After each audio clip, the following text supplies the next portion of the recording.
Introduction to Insolvency, Understanding the Basics. Welcome to our first episode of IO Insolvency Options with Darren Vardy, the Managing Director of Insolvency Options and a registered liquidator with over 30 years of experience helping businesses and individuals navigate financial challenges. In today's episode, Darren shares his journey into insolvency, explains what insolvency actually means, and reveals the warning signs every business owner needs to recognize. We'll explore when to seek help and the difference between corporate and personal insolvency.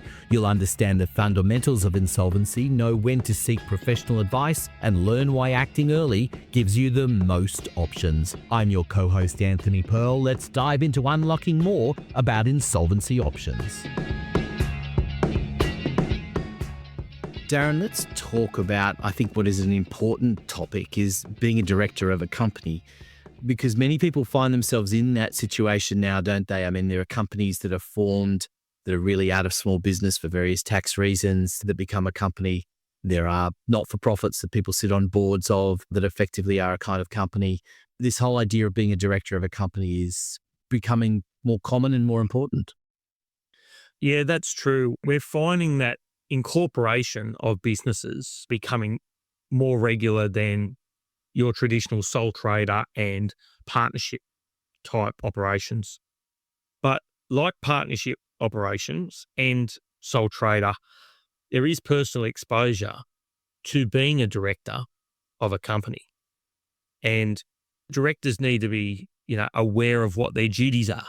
There are various duties under the Corporations Act, some express duties set out in Section 180 to 184 of the Corporations Act that directors must abide by. There is also a duty to maintain books and records under Section 286 of the Corporations Act, and to maintain records to an extent that they show the true position of the financial affairs of the company at any point in time, and that if necessary, they can be audited. There's also a duty under Section 588 of the Corporations Act that a director must not trade the company whilst insolvent.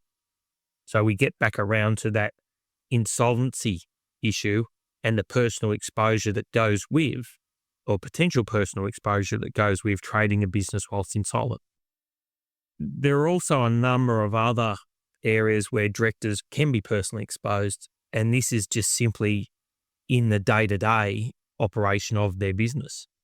So, one of those is superannuation. Pursuant to the taxation legislations, a director is automatically liable for any unpaid superannuation. There is what's called the director penalty notice regime. Now, in those circumstances, directors can be held personally liable for GST and PAYG in certain circumstances where they don't lodge their returns on time or within 30 days of the due date, and the funds remain outstanding for that period of time also. So the ATO can come around and issue what's called a lockdown director penalty notice on directors, which directors are automatically liable for. So whilst companies are set up and we have this corporate veil that sits between the company and the director, that corporate veil can be pierced, for want of a better term, through the conduct of the directors if they're not careful in ensuring that they are operating the company in a certain manner. It's interesting, isn't it? Because often you get advised, and I'm talking about small businesses get advised, okay, go from the sole trader, we'll set up a trust, you're the sole director, sign a bit of paperwork, and, it's all just there to make the tax look a little bit better and a bit easier to manage those things. But the responsibilities and the implications around being a director are often not really explained, and certainly I would imagine not really understood. And we find that particularly with small business, that a spouse is put on as a director. And this is a legacy probably from back when companies required more than one director back decades ago. But where you have a non-working spouse, non-employed spouse as a director, who is just there in name and doesn't actually have any involvement with the company on a day-to-day level, that spouse can be held liable for the activities of the company, because being a director, you are responsible for the day-to-day activities of the company. And it's not a defense to say, I wasn't involved, I wasn't employed, I didn't derive any benefit from the company. The very fact that you're a director gives rise to the responsibility and obligation, which gives rise to, in turn, the exposure and risk. Yeah, and how far does that risk extend? Because the scenario of many people that sit on boards of not-for-profit boards, for example, and they're a director, and these days you have to go through a registration process, right? As a director, it's not just a matter of, I'm on the board. You actually have to register as a director, and then understanding what those potential implications are.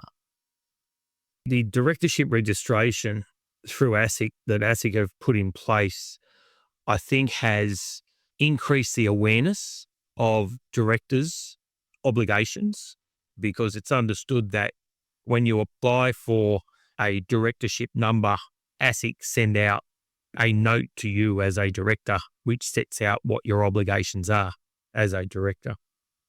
Whether the directors read that or not is a different matter, but ASIC are certainly attempting to make directors more aware of their responsibilities, which is a good thing. As to exposure, we've seen some very untenable circumstances such that my person operating the business wasn't the director, but the spouse was the director. There's a marital breakdown. The person operating the entity moves on, and then the spouse is left with all the exposure of operating the business, and then exposed to an insolvent trading claim because the business was operating at a loss and debts were accruing to the likes of the tax office and its trade creditors. So in those circumstances, the spouse who was blind to the financial operations of the business and potentially naive to their role in the business as a director has effectively been exposed to all the obligations and responsibility, leaving them in a position where, because of the various claims available against the spouse, they've found themselves having to look at personal bankruptcy, whilst the real owner of the business has effectively walked away scot-free. They are real-life circumstances that happen from time to time.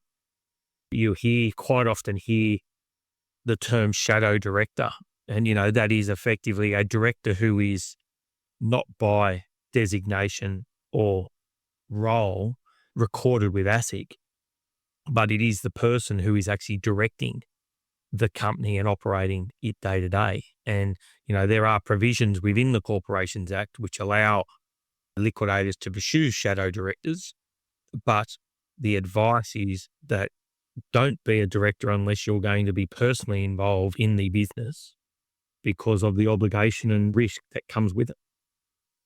Yeah, I mean, it's quite terrifying really when you think that superannuation can be at risk, because that's what people are relying on for retirement. And here you are in a director and things go bad, and suddenly that can have a huge implication.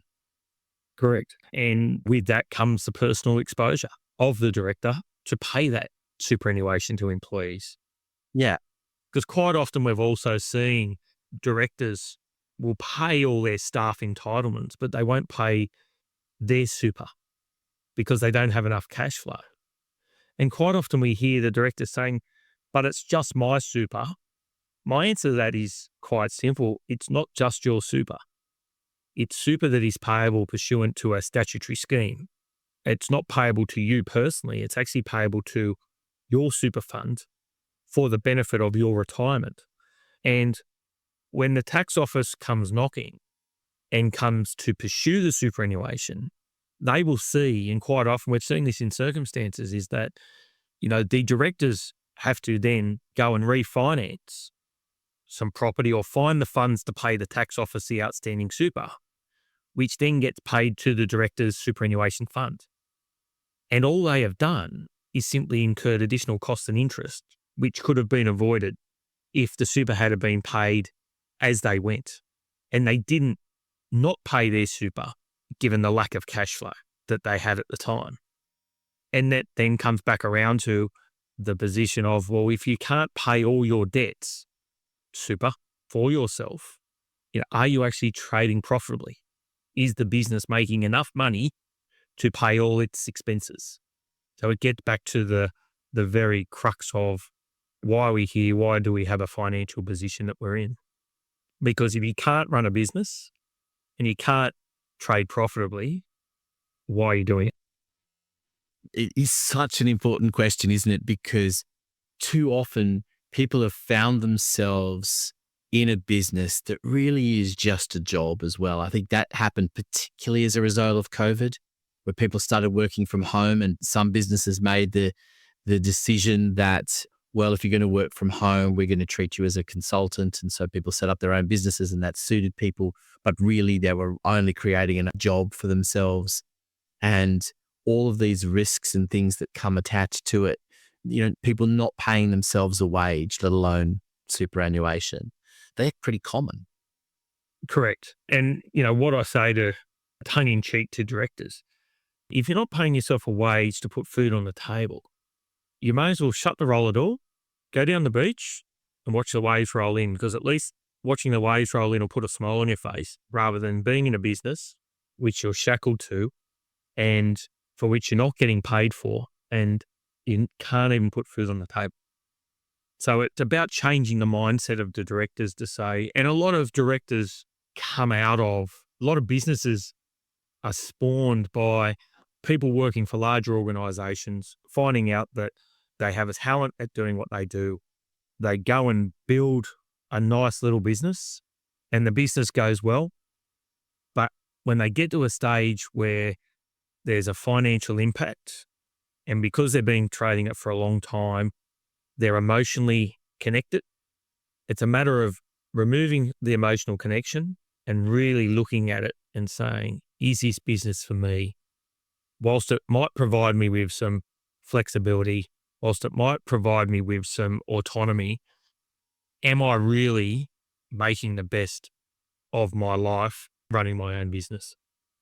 Because if I'm not taking home enough money to put food on the table to cover the household costs, it just then adds pressure at that level. Tell me, what do you say to people who are listening out there now and they've been advised to move from the sole trader to being a company, a trust, or whatever the structure is, or they're looking at jumping on a board of some description? What do they need to do? I mean, we've talked about a lot of the potential negatives and things, but what do they need to really avail themselves of before they make a decision to change that structure or to jump onto a board? Sure. Changing the structure is very different from just jumping onto a board. Changing a structure, firstly, will revolve around the nature of the business, the size of the turnover, the inherent business risks that go with the business, which a corporate structure will help minimize those risks. Going onto a board, it's all about looking at the financials, making sure that the company or the business is compliant with its statutory obligations. Because if it's not, and you're on a board for more than a month, you're then personally liable. So it's making sure that the compliance is up to date. And then once you are a director, it's before you become a director, ensuring your obligations. But once you are a director, make sure that the company is maintaining its obligations. And if it's not maintaining its obligations as a board member, then, resignation after raising the issues, generally a few times, resignation is something that would potentially need to be considered. And as a person who's moved from a sole trader to a small business, seeking the right advice about compliance and complying with those obligations is key. Yeah, I think that's such an important thing, isn't it? That advice is so critical to making that kind of a decision that you're going to be involved with. And it seems simple when it's put to you in terms of let's restructure and do this, but ultimately there are lots more implications that you need to consider. That's true. Well, that's it for this episode of the IO Insolvency Options podcast. I hope you've got plenty of valuable knowledge and practical steps for whatever your situation is from Darren today. And if you need guidance on insolvency matters, contact Darren Vardy directly at insolvencyoptions.com.au or call 1800 463 328. Or of course, you can connect with Darren on LinkedIn. Details in the show notes below. With over 30 years of experience, Darren and his team provide personalised solutions for both personal and corporate insolvency challenges. This episode was produced by my team at podcastdoneforyou.com.au, helping professionals share their expertise through powerful podcast content. If you found value in today's episode, please like, comment, and subscribe to the IO Insolvency Options podcast wherever you are listening to this. Your engagement helps us reach more business owners who need these crucial insights. Until next time, remember, there's always a way forward when you know your options.